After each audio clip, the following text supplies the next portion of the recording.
Do you ever feel out of place in this world? Like you're on a long journey to find your way home? Christians are and always have been strangers in this world. We don't really belong. Yes, we live in this world, and sometimes we tend to carry the weight of the world. But this world is not our home. We live with a different purpose. We look beyond this life, and we long for something more. We are unsettled exiles on our way home. If you have a Bible, open it up to 1 Peter chapter 3. That will be our text today as we are moving through at a somewhat rapid pace the book, the letter we call 1 Peter. So today we're going to be in chapter 3. We're going to cover a lot of ground today. Maybe you saw the story recently about the guy discovered living in Chicago O'Hare Airport. I don't know if you heard this story. Interesting story. I think there was a movie recently that Tom Hanks was in, but this is a different guy. This was a man from California who evidently flew from LA to Chicago, and once he got to Chicago in O'Hare, the huge airport there, he decided that with COVID and everything going on, that it wasn't safe for him to continue his trip. And so he didn't make his connecting flight. Instead, he made himself at home in the secure area of the airport for 3 months. He lived in the airport for 3 months. Now, I've often thought the airport could sustain life. I mean, think about it. Lots of places to sit, phone chargers everywhere, TVs. Now, food would be a little expensive. If you ever bought food or a bottle of water in the airport, a little bit expensive, so you'd have to have a good plan for feeding, but you could live in the airport, and that's what this guy did. He lived in the airport for 3 months. Evidently, he found an employee badge early on, and he put that on, and he would ask passengers for food, and they would share food with him. So see, he had a plan for the eating part. And so he lived in the airport for 3 months. That's amazing, isn't it? What a story that is. And so you think about him in this airport and what sets him apart from virtually everyone else in the airport.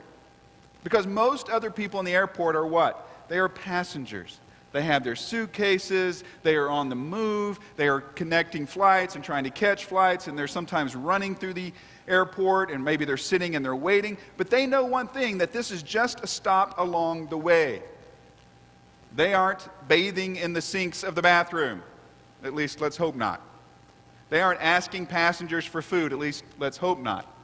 They are on the move. They are passengers passing through. But this guy made himself at home.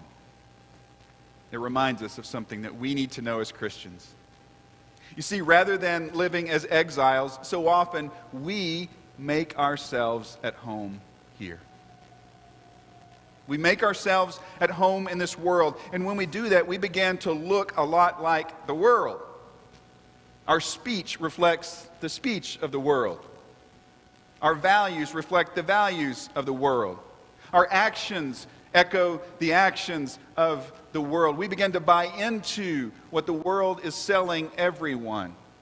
And the more and more we do that, the more we look like the world. It feels like sometimes that you just get up in the morning and you get on the treadmill.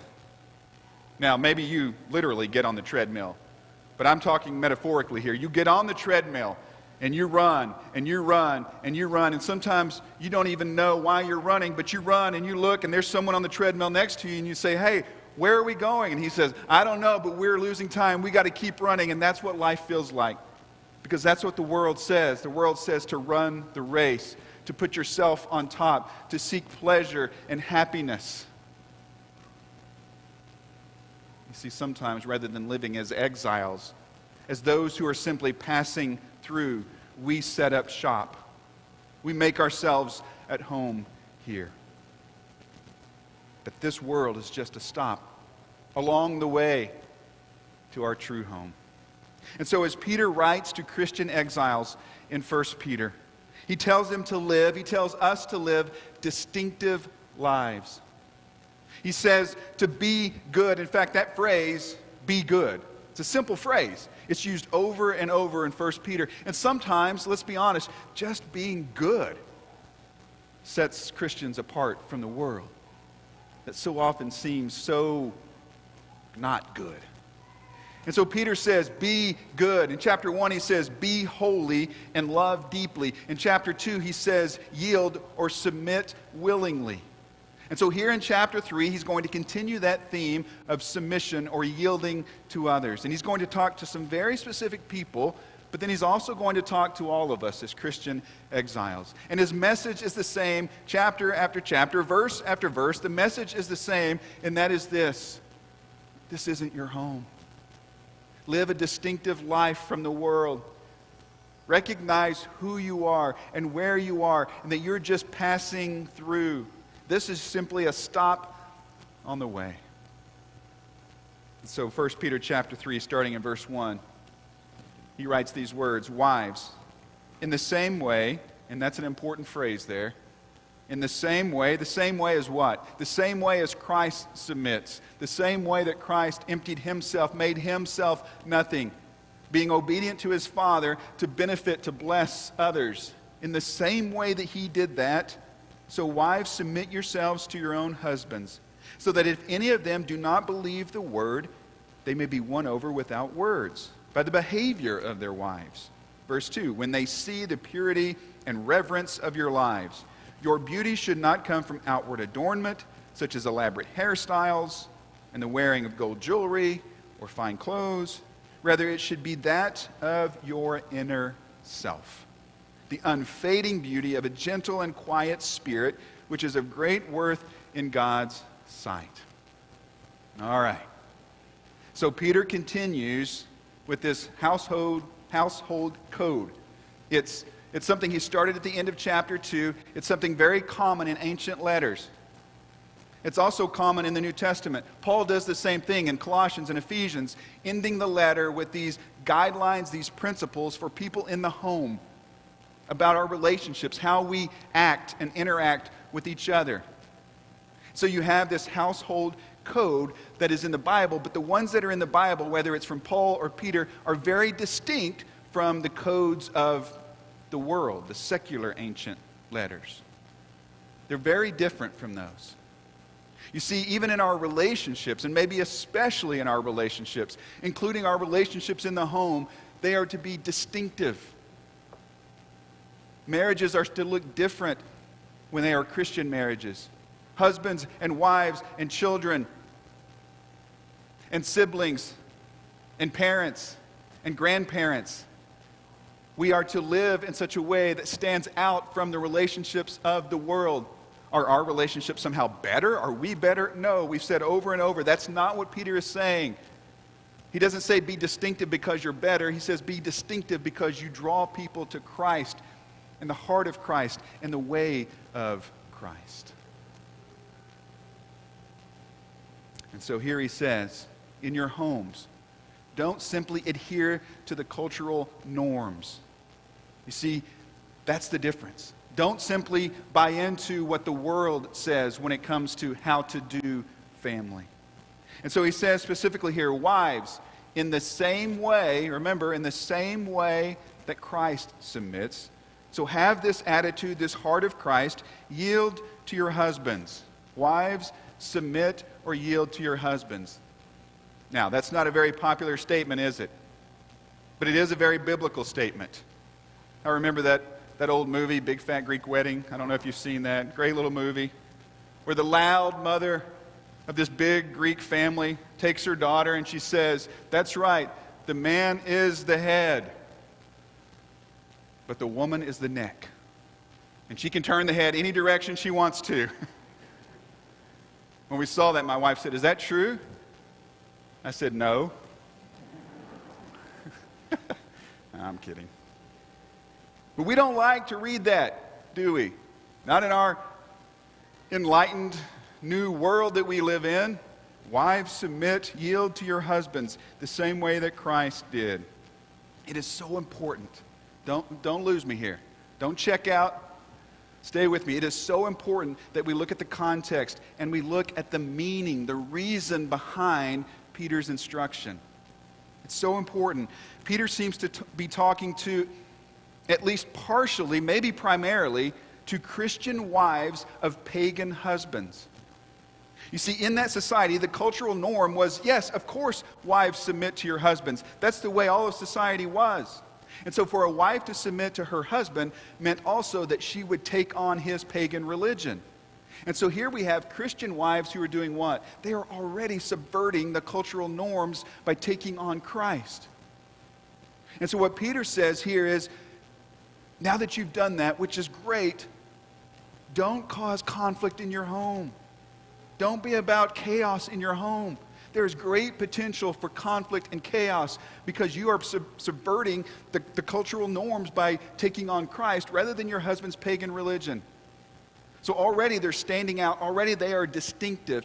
And he says, you submit. You choose to submit. Choose to yield. Why, Peter? Why?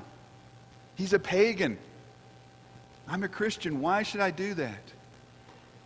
Well, is it so she remembers her place? So that he makes sure she remembers her place? Is it to support this hierarchy that's been set up? No. It's the same reason he tells all of us to submit. Because submission is so different from the world. And that kind of distinctive life draws people to Christ. That's the point. He says, you yield to your husband. Submit to your husband because your life, your attitude, your actions may be able to do what? There at the end of verse 1. Win him over. Not to your way of thinking, but win him over to Christ. You see, that's what it's about. Drawing people to Christ. Bringing people to Jesus. And so if it means you yield, but it will result in bringing him to Christ, isn't that worth it? Isn't that what Jesus did? Remember, in the same way? So yield to your husband. The way of the world, then, was to submit with resentment, to adhere to an impressive social structure. But here, he says, choose to submit as a spiritual witness for the cause of Christ and in the name of Christ and to honor Christ. And then Peter continues to promote this very distinctive life. I appreciate what Will said just a few moments ago about perspective. As we've said before, that's what Peter is doing. He is shaping perspective. How you see your marriage in this case. How you see your life. How you see your vocation. And here he continues. In verse 3 he says, ladies, don't worry so much about looking like $1 million. Now, it's not wrong to fix your hair up. That's great. It's not wrong to wear nice clothes or jewelry. But it is wrong to find your worth and your value in those things. Again, remember, this is an appeal to live a distinctive life, to not buy into what the world says. And what does the world say? The world says you are what you can do, and you are how you look. And let me just take a moment, maybe to speak specifically to our young ladies, maybe our students, maybe even our young guys, I don't know. But our young single ladies and our young moms maybe, our young wives. Because social media says something to you. Social media would have you believe that you are measured by how you look. By how your children look, your babies, your house. Social media would have you believe that it is your appearance that gives you worth and value. And so if you can just post the perfect picture, take as many as you need to because you can delete them, post the perfect picture, and then people will log on and they'll give you the like, and they'll make comments like you're gorgeous and you're adorable and you're attractive. Then you have worth and value. That's what the world says.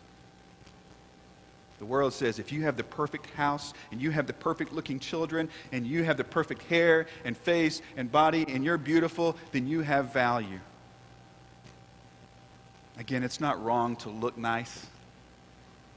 It's not wrong to post appropriate pictures of yourself, I suppose. It's certainly not wrong to compliment others and to be complimented. But the world would have you believe that those things are most important, that how you look is most important, that your value as a person hinges on how you look. And get this, how crazy is this? Not only how you look, but what other people say about how you look. Listen, that's not from God. That's from Satan. Because Satan wants to drag you down. Look back at verse 4. Look at what he says. Look at what God says. Rather, your beauty should be that of your inner self, the unfading beauty of a gentle and quiet spirit, which is of great worth in God's sight. Maybe that's a verse you need to highlight. Maybe you need to screenshot that verse and save it in a prominent place. Maybe you need to post it on your mirror. I don't know. But you need to know that God looks at your heart. And that's what's most important.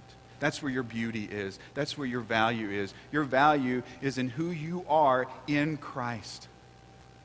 He sees your heart.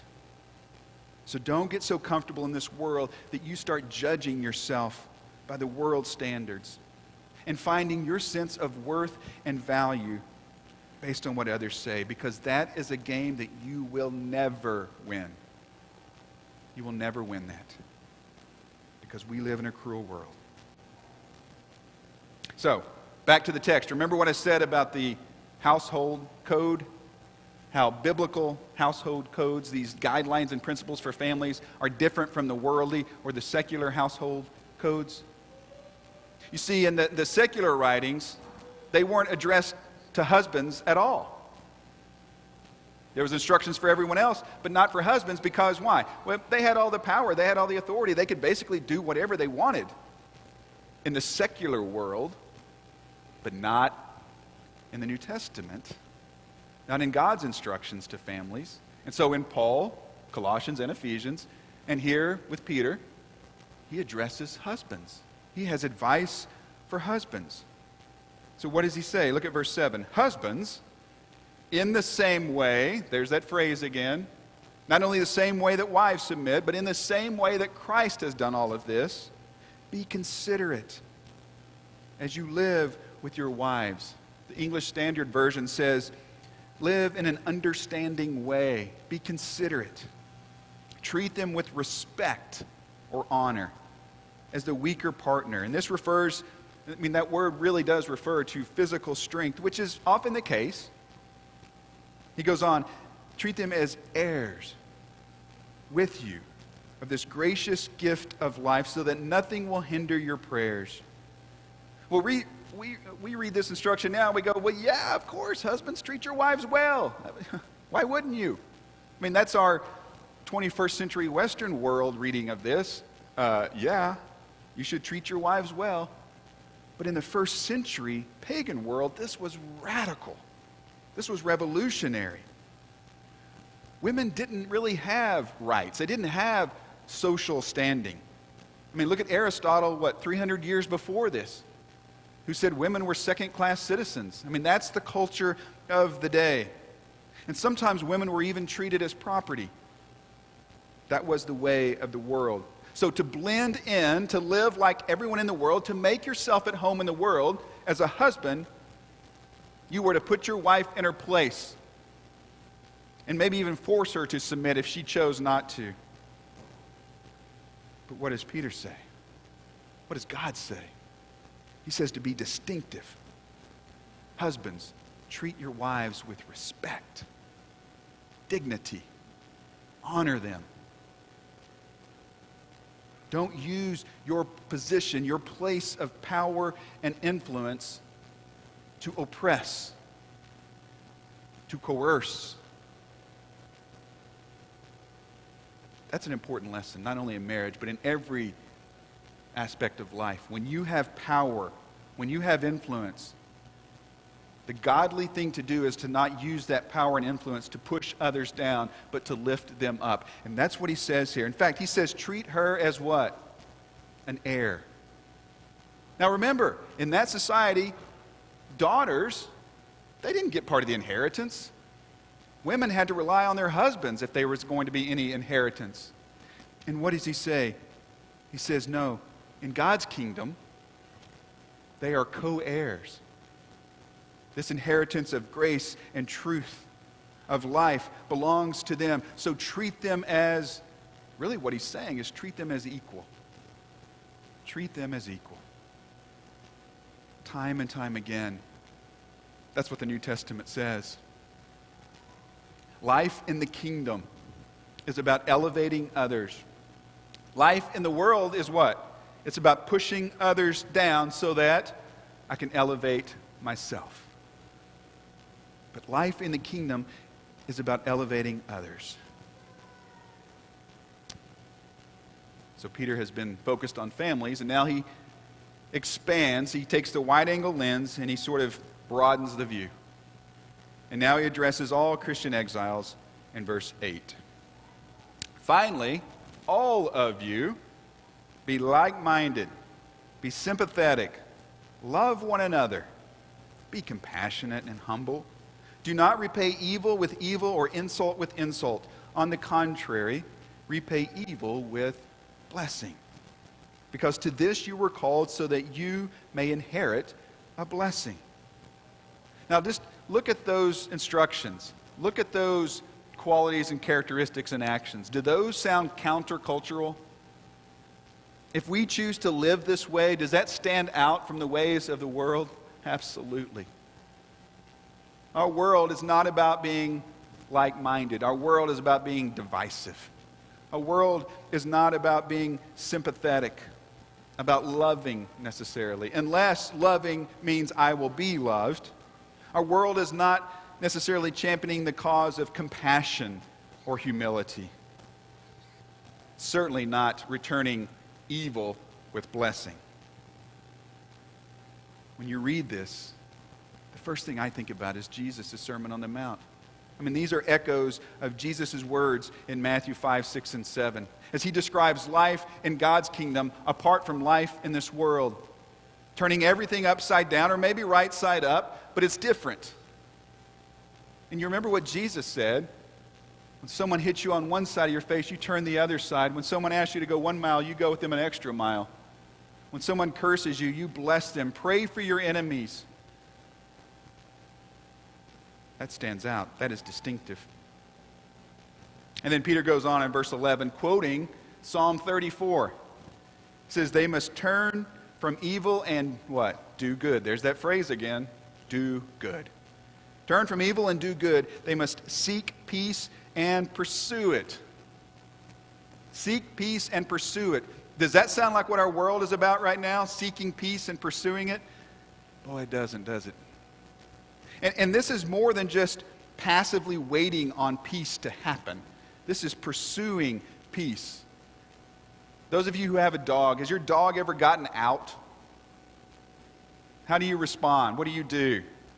Our old hound dog used to get out occasionally, and that dog, you know, some people, your dog goes outside and just kind of hangs out in the yard, or you go out and do a little whistle or a little call, and they come trotting back. Our dog, when she got out, I mean, she was like an escaped convict that was serving a life sentence. I mean, she was gone. And so you have a choice to make, right? Do you go after her? Or, you know, sometimes like I would do, you know, hey, okay, she's not coming back. Don't take that like I mean it, okay? I loved our dog. But you have a choice to make. Do you just stand out on the front yard and kind of call for her and wait? Well, you know, if she gets hungry enough, I guess she'll come home. Or do you get in your car? Do you get on the, you know, hit the pavement and go look for her? There's a difference, isn't there? And there's probably a difference in the result depending on the dog. One time when I was gone, she got out. This was several years ago. Riley was young, and so Carrie Ann and Riley go out looking for our old hound dog. They go down the neighbors, and they can hear her barking. I mean, this is a hound dog. She has a very distinctive bark. They can hear her barking behind someone's house in their backyard, and so they knock on the door, and they say, our dog got out. We think she might be in your backyard. We can hear her barking. And they say, no, we don't have a dog back there. And like, well, we can hear her. I'm sure, can we just look? Because I think she's back there. No, we don't have your dog out there. And all the whole time she was barking. And sure enough, finally, she was out there. She was in their backyard. That's the way this pursuit of peace is.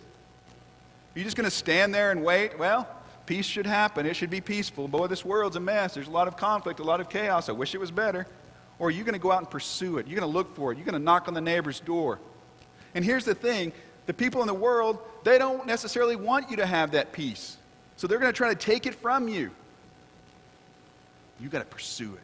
He says you go after it. You go get it. Don't wait for it. You say, well, that all sounds great. Be sympathetic, be one-minded, pursue peace, forgive those who hurt you, return blessing when someone comes after you. That sounds great, but that's really not my personality. It's really not how I'm wired. I am more confrontational. I'm more of an in-your-face kind of person. That's not really my personality to be sympathetic and those kinds of things.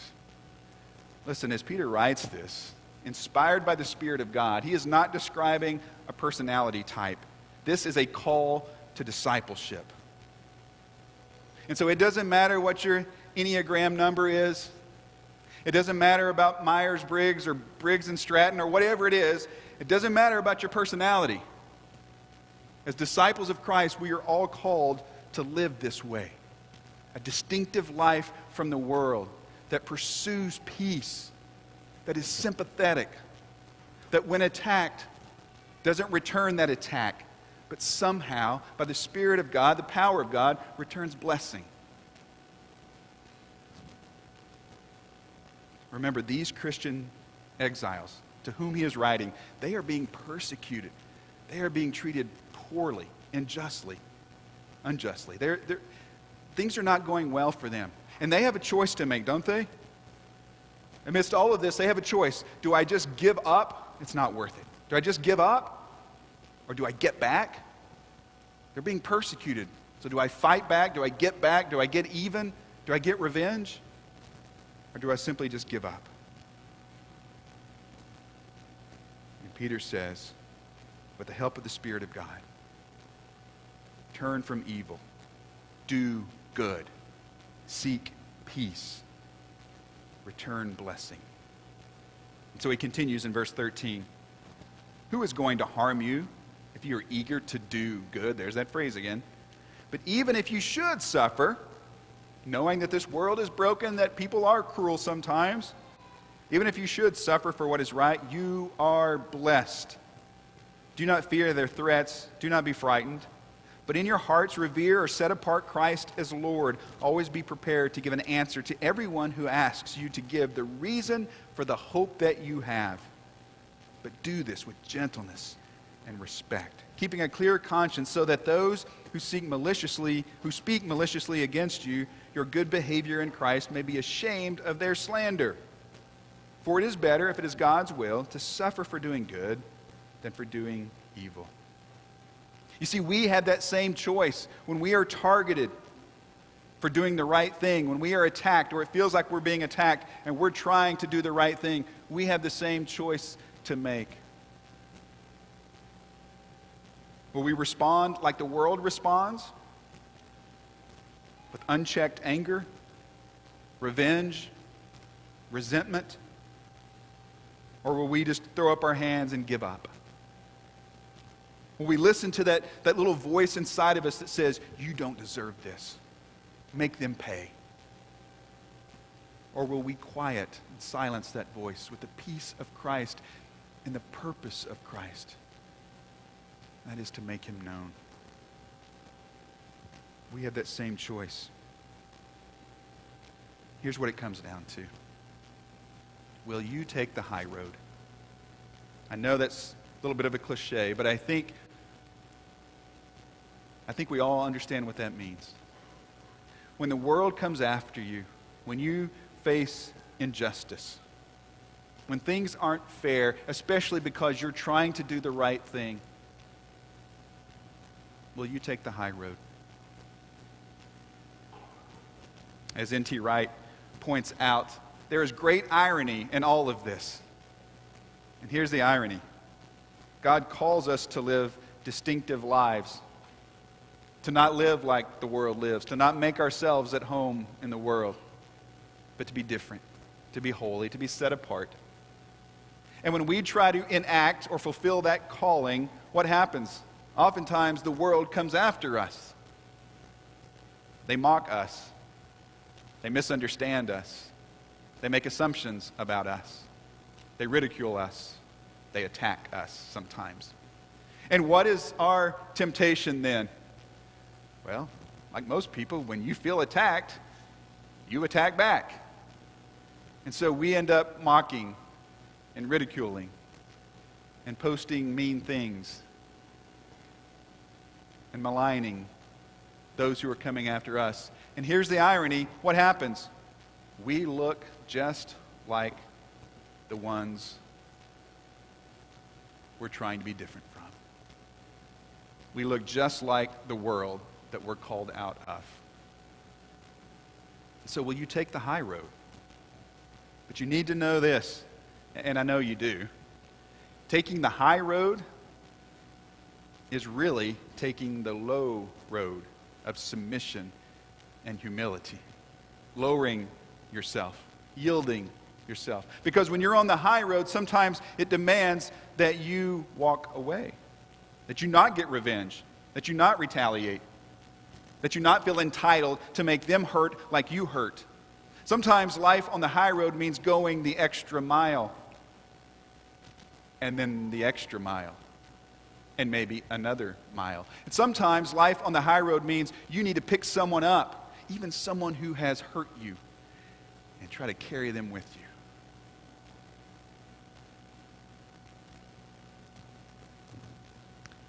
You see, the high road is not an easy path, but it is the way of Jesus.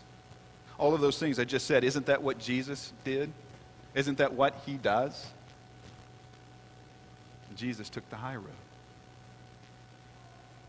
And let's remember, the whole reason we live this way is to point people to Jesus. What did Peter say? He said, be ready to give an answer for the hope that you have. Now remember, they're being persecuted, they're being mistreated, and Peter is saying, I know you have hope. There is great hope in Christ, so hang on to that hope, but don't just hang on to it like it's a life preserver. You hang on to it and be ready to speak about it. The source of that hope, and that is Christ. The reason that you're enduring this suffering, the reason that you're not retaliating, the reason you're taking the high road, you be ready to tell people that it's because of Jesus. And I wonder, as Peter wrote these words, if he reflected on his own life. He wrote these words to be ready to give an answer. Do you remember around the fire in the courtyard when Jesus was arrested and Peter was confronted? Hey, aren't you with him? Hey, don't you belong to Jesus? Hey, aren't you one of his followers? Peter wasn't ready, was he? He wasn't ready to give an answer, so he responded, he reacted like the world does, out of self-preservation, out of taking care of number one, out of elevating self. I don't know that guy. I have nothing to do with him.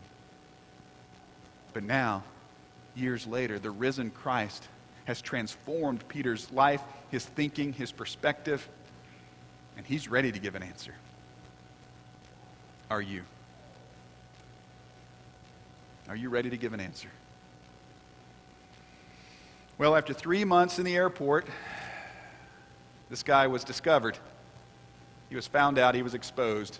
2 airport employees noticed the badge he had, and they knew that it had been reported missing. So they called authorities. Authorities came, and they ended up arresting this guy and charging him with criminal trespassing and probably bathing in a bathroom sink. That's not a crime, it should be. As a part of the conditions for his bail, the judge ordered that he not set foot inside an airport. They were afraid that he would make himself at home, I guess. He couldn't go into an airport. So he lost his home away from home, I guess. Listen, maybe you need to be discovered. Maybe it's time that you are found. Maybe you have been living your life buying what the world is selling. looking an awful lot like the world that you know you're called out of. Maybe it's time to be noticed, to be discovered, to be called out, because you're simply a passenger. This is just a stop on the way to your true home.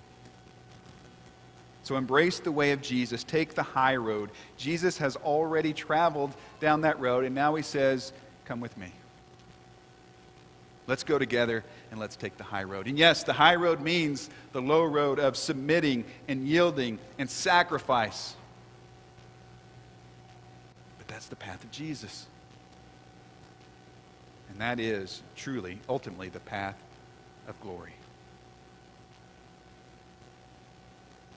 That path begins with seeing who Jesus is and believing he is who he says he is. And having faith in him and putting your life in his hands and being baptized into Christ, clothed with Christ, raised to live a new life. In fact, in verse 21, he actually mentions baptism. He talks about baptism that now saves us. And he goes on to say it's not the act that you do. It's not anything you do. It's not what the water does. That's not holy water up there. It's what God does. In that surrender of life, in that submission, that yielding to Jesus. It's what God does in us to transform us, to bring about new life. That life can be yours. It's a life that you were created to live. You weren't created to live as a part of this world. I mean, surely that makes sense when you think about it. All the chaos and conflict, surely there's something more. There is. You were created to live a life that glorifies Jesus and calls other people to him. You were called to take the high road with Jesus. Won't you embrace that calling today? If we can help you in some way, if you're watching online, go to our website, to our prayer page, reach out to us. If you're here today, then you can come forward and just make your need known. We'll lift you up in prayer. We'll do what we can to walk with you. As we stand and sing together. Let's stand. I have decided to follow Jesus. I